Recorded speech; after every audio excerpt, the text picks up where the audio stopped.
நாட்டு கடற்படையால் சுட்டு வீழ்த்தப்படுகிறான். சுட்டு வீழ்த்தப்படும் போது என்ன செய்கிறார்கள்? உடனே அந்த தகவல் தாய்வான் நாட்டு அரசுக்கு செல்கிறது. பல விதமான வழக்குகளை அந்த பிலிப்பைன்ஸ் அரசின் மீது அவன் தொடுக்கிறான். பல வகையான பொருளாதார தடைகளை அந்த நாட்டின் மீது சுமத்துகிறான். தன்னுடைய மொத்த கடற்படையையும் கொண்டு போய் அந்த பிலிப்பைன்ஸ் எல்லையோர நிறுத்தி போர் ஒத்திகை செய்தான். போர் நடத்துவதற்கு போர் ஒத்திகை செய்தான். கடைசியாக அவன் என்ன செய்தான் என்று தெரியுமா? பிலிப்பைன்ஸ்காரன் என்ன செய்வதென்று தெரியாமல் கடைசியாக அவனது தூதரை அனுப்பி எந்த நாட்டு மீனவனை சுட்டானோ, எந்த குடும்பத்து மீனவனை சுட்டானோ அந்த மீனவனுடைய மனைவியின் காலில் விழுந்து மன்னிப்பு கேட்ட பிறகுதான் அப்படி நடத்த யாராவது உண்டா? அவன் மானமுள்ள நாட்டுக்காரன், மானமுள்ள தலைவர். இங்க யாராவது கேட்க ஒருத்தர் உண்டா? இதை செய்தா எவனாவது திரும்ப நம்மளை சுட்டுக் கொள்ளுவானா? இதை யாராவது யோசிச்சு பார்த்ததுண்டா? அதனால தொடர்ந்து நம்ம இப்படியேதான் போராடிக்கிட்டே இருக்கோம். போராடி ஒரு பிரச்சனையும் இருந்ததில்லை. எல்லாத்தையும் நம்ம தான் கடைசியா அடிப்பட வேண்டியது இருக்கு.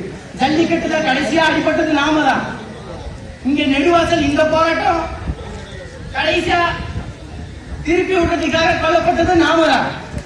எல்லாத்தையும் நாம தான் அடிபடுறோம். ஏன்னா கேட்க யாரும் இல்லை அப்படின்னு. இத முன்னே அறிஞ்ச ஒரு கவிஞன் தான் எழுதுறான். கண்ணுக்கு எட்ட தூரம் வரைக்கும் கடல் தானுங்க, அதை விட்டா எங்களுக்கு வேற வாழ்வு இல்லைங்க. கடலில் படுற மீனுக்கெல்லாம் மதிப்பு உயருது, ஆனா இந்த மீனவனோட உயிர் மதிப்பு மட்டும் குறைஞ்சுக்கிட்டே போகுதுங்க. இந்த மாதிரி பேச நம்மள தீவிரவாதின்னு தொடர்ந்து சொல்லிக்கிட்டே இருப்பான். தீவிரவாதி சமூக இதெல்லாம் சொல்லிக்கிட்டே இருப்பான். நாங்களாம் சமூக எழுதுனா அப்ப எங்களோட மூதாதையர் என்ன சொல்றது, என் தாத்தா என் பாட்டெல்லாம் என்ன சொல்றது, அவன் பாடி வச்சுட்டு போயிருக்காண்டா. சாகின்றாயே தமிழா சாகின்றாயே, உன்னை சாகடித்த ஒருவரையே சாகடிக்காமல் சாகின்றாயே அப்படின்னு. அலை மாகடல் நிலம் வாணினின் அடி மாளிகை நதவே, அவை ஏறிடும் விதமே உனது அதிகாரம் நிறுவுவாய்.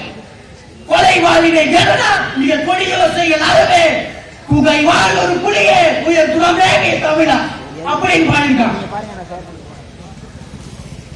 பண்ண பழகலா பச்சை படுகொலை பைந்தமிழனுக்கு உயிரா விடுதலை அப்படின்னு பாடிருக்கான. அவன்லாம் என்ன தீவிரவாதியா தேச விரோதியா சொல்லுங்க, கேட்டுப்பான்.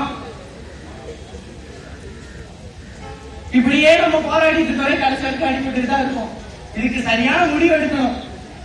இதுவே கடைசியா இருக்கட்டும். இதுக்கு மேல ஒரு உயிர் போகவே கூடாது. மத்திய அரசு இதுக்கு சரியான முடிவு எடுக்கணும். ஆட்சிக்கு வரும்போது ஒவ்வொருத்தரும் சொல்றதுதான் கச்சத்தீவை மீட்போம், கச்சத்தீவை மீட்போம், கச்சத்தீவை மீட்போம். யாராவது ஏதாவது நடவடிக்கை எடுத்ததுண்டா? இப்ப பிஜேபி அரசு கூட அதான் சொல்லிச்சு. கடந்த மாதிரி மாநாடு போட்டுச்சு, தனி அமைச்சகம் அமைப்போம் அப்படிலாம் சொல்லிச்சு. இது வரைக்கும் என்ன நடவடிக்கை? ஏதாவது ஒரு அமைச்சகம் அமைச்சிங்களா? ஒண்ணு இல்ல. வெற்று வாக்குறுதி சொல்லி இப்படி ஏமாத்துறது. அவனுக்கு தேவை வெறும் வாக்கு மட்டும்தான், வெறும் வாக்கு. மற்றபடி நம்ம உயிராக நம்மளால மதிக்கிறதே கிடையாது. தமிழ் அவன் மதிக்கவே மாட்டான். நாங்க தான் போராடுற சரி சரியான. நான் உங்களுக்கு ஒரே ஒரு சவால், ஒரே ஒரு அணுவுடைய ஒரு தடவை இந்த கார்பன் ஹைட்ரோ கார்பன் திட்டத்தை யாராவது போய் கேரளாவில் நட்டு செயல்படுத்தி பத்திரிக்கை பக்கம் குடிக்கி எரிஞ்சிருவான். மலையாளி குடிக்கி எரிஞ்சிருவான் கேரளாக்காரன். அவனுக்கு தெரியும் அவன் மண்ணு மேல அவனுக்குள்ள பற்று. இங்க யாராவது கேட்டது உண்டு? அப்படியே இங்க எல்லாமே காசுதான்.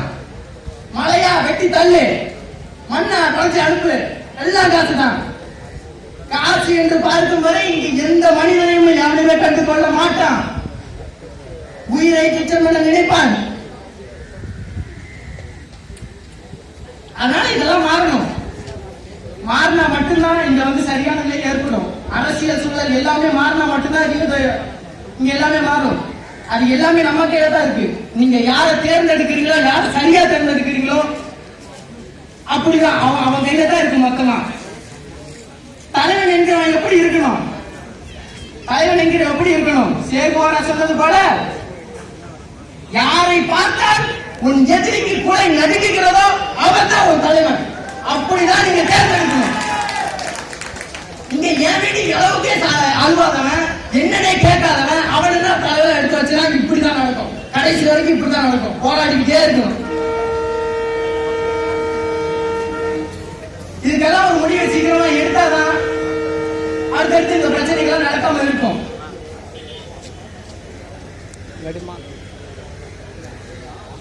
கடைசியாக இந்த போராட்டத்தை இனிமேல் தொடர்ந்து கொண்டிருப்போம். இது